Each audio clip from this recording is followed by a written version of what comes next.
Hey everybody, welcome back to my channel. It's Precious Robins with Precious Pythons, and I am back with another video. For today's video, I will be sharing with you guys how I feed all of my snakes here. It won't be all of my snakes because a large majority of them are in shed, unfortunately, at this time. But I will show the ones that will take food right now. So if any of you are squeamish at all to the sight of snakes eating rodents, anything of that nature, both live, frozen, thawed, I will warn you. You don't want to watch this video. Exit stage left. You have been officially warned. So, like I said, if you don't want to see it, you don't want to continue to watch this video. Let's go ahead and get right into it and cut to the intro.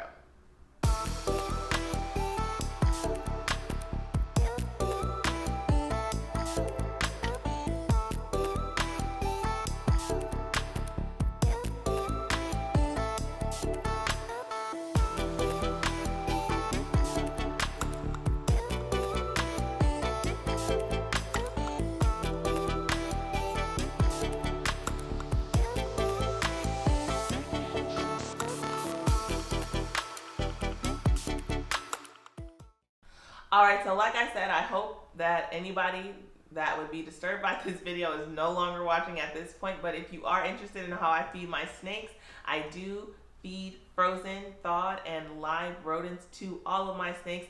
I did initially start off in the beginning of breeding, feeding only frozen, thawed, but over the past couple of years, I have acquired some snakes that will only eat live. So I kind of split a third of my collection that eat live versus frozen, thawed. I think right now it's about 10 snakes that I have officially eating live or will eat live versus around 20 that eat frozen, thawed. So when I'm feeding live, it's actually most of my adults that will only take live. All of the juveniles, hatchlings, and subadults will typically eat frozen, thawed, so I don't have an issue with them. But like I said, when I'm feeding live, I pretty much just put the rat in the tub. I monitor the snake to make sure that it strikes, grabs, wraps the food. I always make sure that the mouth of the rodent is nowhere near the scales or skin of the snake so that it's not biting, harming the snake in any way.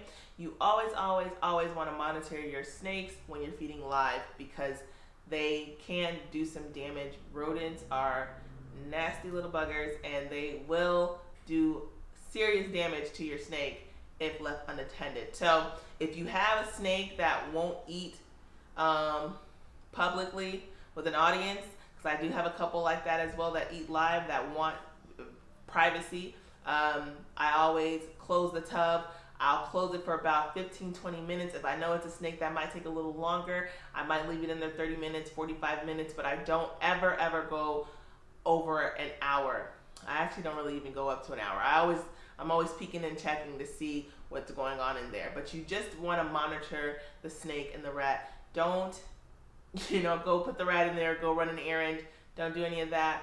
Like I said, you just want to be mindful that you don't want to leave a live rat unattended with a snake.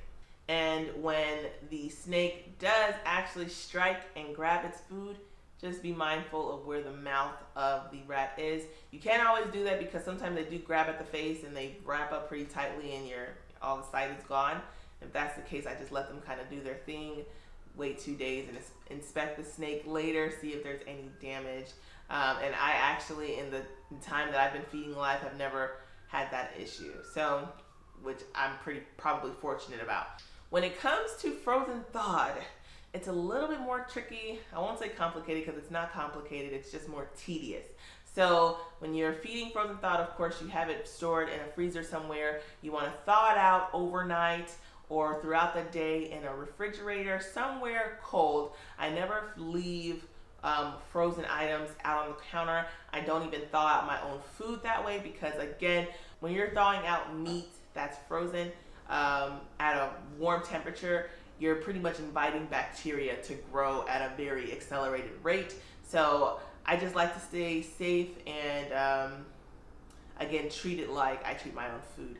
And I don't thaw it out at room temperature. If I do thaw it out, I want to do it at an accelerated rate where I don't want to do it for 12 hours overnight in the fridge. I usually take a bucket or bowl of very cold water and thaw the rodent out in water. That, depending on the size of the rodent, can take anywhere from like 20-30 minutes to maybe an hour and a half. And that is the safest way that you can thaw out a frozen rat or food item for your snake outside of the refrigerator.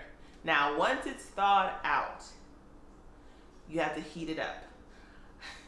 What you don't want to do, and I'm not trying to step on anybody's toes here because I have heard people doing this, but don't put your rodent in the microwave, especially a microwave that you actually eat your own food in. Don't do it. It's pretty gross, unsanitary, and also the rat will heat very, very unevenly. And what happens is the snake can strike at the rat and grab, and once it wraps, you'll have like guts and blood everywhere in the tub because it can explode. I've not experienced that. I've just heard of it, and I've seen like the aftermath. It's not pretty. You don't want to experience it. I'm sure you don't want to clean it up. So don't heat your rodents up in the microwave. Just don't.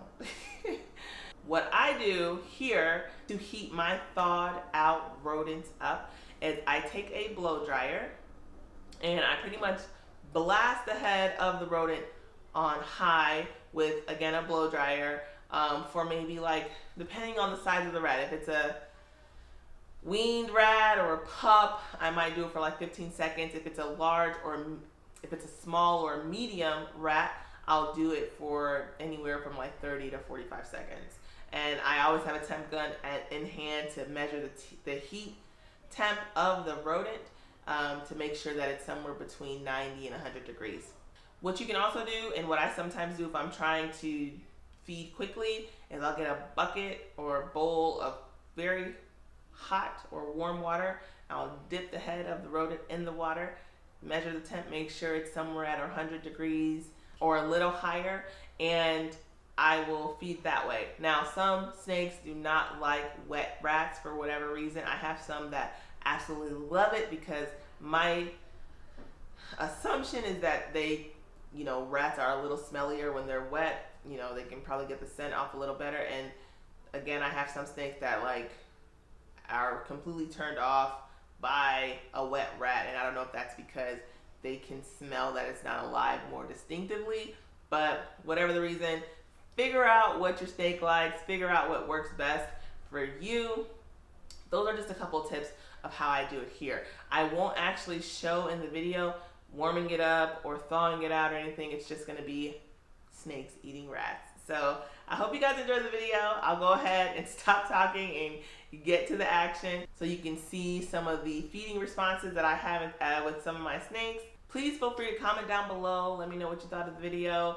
Like this video, give it a thumbs up. Do not forget to subscribe to my channel before you leave and hit that notification bell. As always, thank you guys for watching. I'll see you guys next time, and be safe.